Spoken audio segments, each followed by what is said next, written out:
Om Swastiastu. Perkenalkan, nama saya Komandina Aprilia dari Prodi Ilmu Komunikasi kelas 3C. Nah, di sini saya akan mengupas terkait cerita sinopsis dari Waraha Purana, di mana saya mengambil dua subtema, yaitu kisah penciptaan bumi dan juga penyelamatan bumi oleh Waraha Awatara.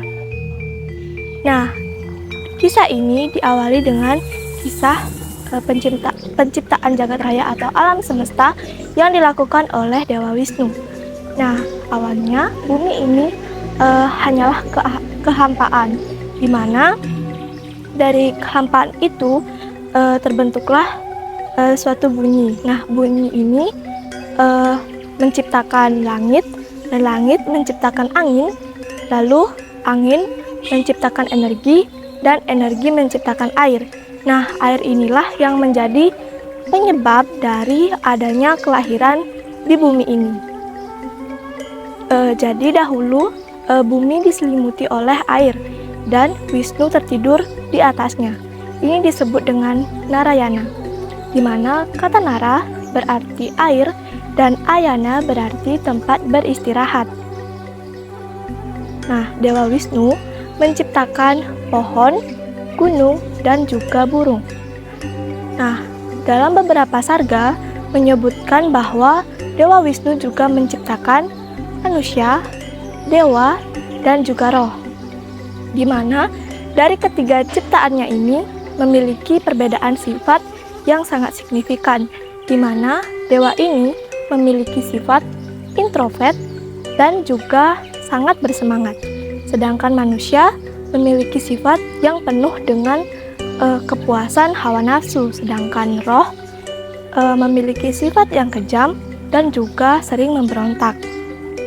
Nah, selanjutnya penciptaan ini dilanjutkan oleh Dewa Brahma, di mana saat itu Dewa Brahma menciptakan 5 orang putra, yaitu bernama Sanaka, Sanantana, Sanandana, Kratu, dan juga Sanat Kumara. Nah, tapi Dewa Brahma sangat kecewa karena kelima putranya ini hanya mengabdikan dirinya untuk bertapa. Lalu Dewa Brahma menciptakan lagi atau melahirkan lagi seorang putra, yaitu Rudra. Namun Rudra juga hanya mengabdikan dirinya untuk bertapa.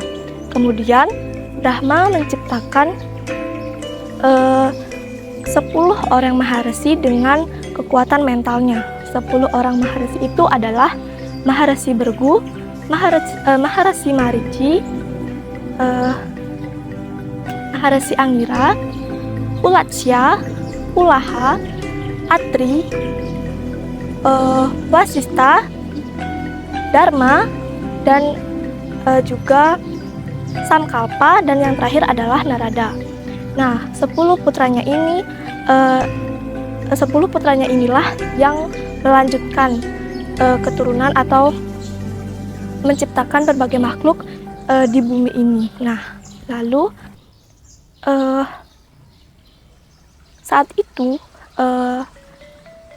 umat beragama Hindu menyungsung 3 dewa utama, yaitu Dewa Wisnu, Dewa Brahma, dan juga Dewa Siwa, di mana Dewa Wisnu ini bertugas sebagai pemelihara, Dewa Brahma sebagai pencipta, dan Dewa Siwa sebagai pelebur.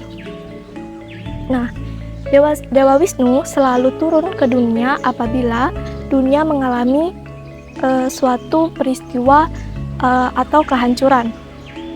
Nah, dari beberapa abad yang lalu, Dewa Wisnu telah turun ke dunia sebanyak 10 kali, dan pada kisah cerita Waraha Awatara ini, ia turun ke bumi yang ketiga kalinya. Ia berbentuk babi hutan yang disebut dengan Waraha Awatara. Nah, kisah ini diawali dengan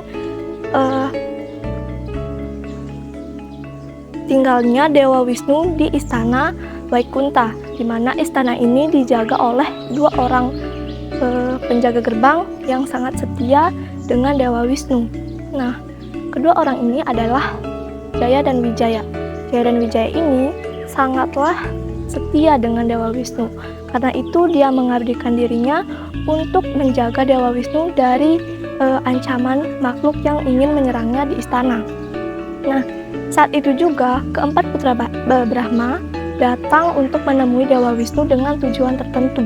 Nah, tepat pada saat itu juga Dewa Wisnu sedang tidur beristirahat. Nah, karena hal itu Jaya dan Wijaya yang sebagai penjaga gerbang menahan keempat putra Brahma ini dan tidak memperbolehkannya masuk karena tuannya sedang beristirahat. Nah, karena merasa jengkel, tidak diizinkan masuk oleh orang yang tidak dikenal, akhirnya keempat putra Brahma ini mengutuk Jaya dan Wijaya untuk hidup ke dunia atau ke bumi sebagai seorang raksasa. Nah, dari kutukannya itu, Jaya dan Wijaya merasa takut dan merasa bersalah, lalu ia memohon maaf kepada keempat putra Brahma ini. Namun, keempat putra Brahma itu tidak memaafkannya. Nah, mendengar hal yang gaduh itu, akhirnya Dewa Wisnu datang dan menghampirinya dan menanyakan apa yang sedang terjadi kepada mereka berdua. Nah, mereka pun menceritakannya. Dan ketika saat itu Dewa Wisnu tidak dapat membantu Jaya dan Wijaya terbebas dari kutukannya ini. Tapi Dewa Wisnu mengisyaratkan bahwa nanti yang mencabut kutukannya ini adalah Dewa Wisnu itu sendiri. Nah, dalam artian Dewa Wisnu akan menjadi malapetaka bagi Jaya dan Wijaya di kehidupannya di dunia. Nah, lalu sebagai siapa Jaya dan Wijaya lahir ke dunia? Nah, Jaya dan Wijaya ini lahir menjadi sesosok raksasa yang sangat sakti, yang bernama Hiranyaksa dan Hiranyakasipu. Nah, mereka ini juga lahir menjadi dua orang saudara, mana pada kisah Waraha Awatara ini atau Waraha Purana ini yang menjadi sosok terpenting adalah Hiranyaksa. Nah, Hiranyaksa adalah seorang petapa yang hidup di zaman Satyayuga. Walaupun ia adalah seorang raksasa, dia masih tetap memuja Dewa Brahma, di mana saat itu Hiranyaksa ini adalah pemuja Brahma yang sangat setia. Oleh karena itu, Dewa Brahma memberikannya sebuah anugerah. Apapun yang ia minta akan dikabulkan oleh Dewa Brahma ini. Nah, lalu Hiranyaksa meminta agar hidupnya abadi, tidak ada yang bisa membunuhnya, baik itu dewata, manusia, asura, maupun hewan sekalipun.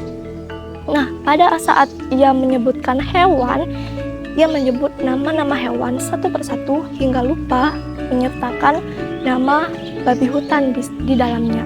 Nah, ketika sudah mengucapkan atau mengatakan keinginannya, akhirnya Hiranyaksa pun dikabulkan permintaannya oleh Dewa Brahma. Nah, saat itu Hiranyaksa menjadi sangat kuat, sakti, dan sangat perkasa dan besar. Nah, karena keangkuhannya, tentunya karena dia adalah sesosok raksasa, pasti memiliki keangkuhan dalam dirinya, sehingga dia menggunakan anugerahnya itu sebagai sesuatu yang sangat-sangat buruk atau konotasinya negatif seperti itu. Lalu dia pun menghancurkan seisi dunia. Ia mengganggu para manusia, ia juga mengganggu para dewata dan menyerang seluruh istana para dewa. Dan saat itu dia berpikir, kenapa saya tidak menenggelamkan bumi saja? Karena jika bumi masih ada, maka para dewa ini tentu tidak akan pernah bisa terkalahkan. Nah, oleh karena itu, dia pun berniat untuk menenggelamkan bumi. Nah, mendengar hal itu, pemimpin bumi saat itu adalah Manu dan Sataruka. Ia pun memuja Dewa Brahma dan memohon agar dunia ini dijaga, baik itu di masa sekarang dan di masa mendatang. Nah, mendengar doa dari Manu dan Sataruka ini, Dewa Brahma pun merasa sedih dan ia lalu melakukan tapa kepada Dewa Wisnu agar Dewa Wisnu dapat turun ke dunia menjadi awatara dan menyelamatkan bumi. Akhirnya Dewa Wisnu turun sebagai Waraha Awatara. Saat itu Dewa Wisnu menumpas Hiranyaksa dengan gadanya yang sangat sakti dan taringnya yang sangat tajam. Nah,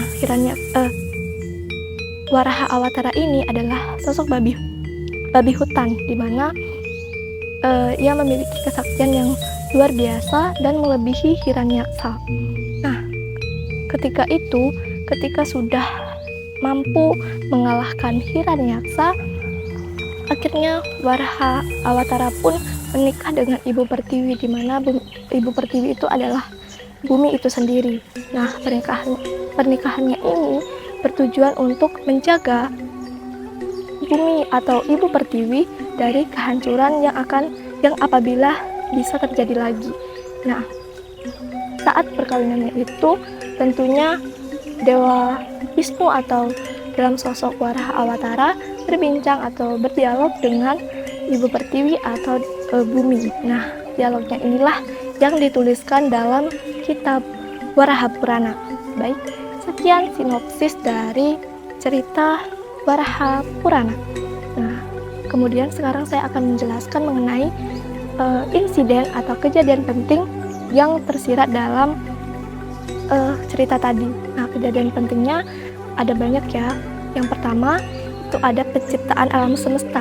Kemudian yang kedua itu ada kutukan yang diberikan kepada Jaya dan Wijaya karena telah mencegat keempat putra Brahma. Kemudian yang ketiga itu adalah lahirnya Jaya dan Wijaya sebagai Hiranyaksa.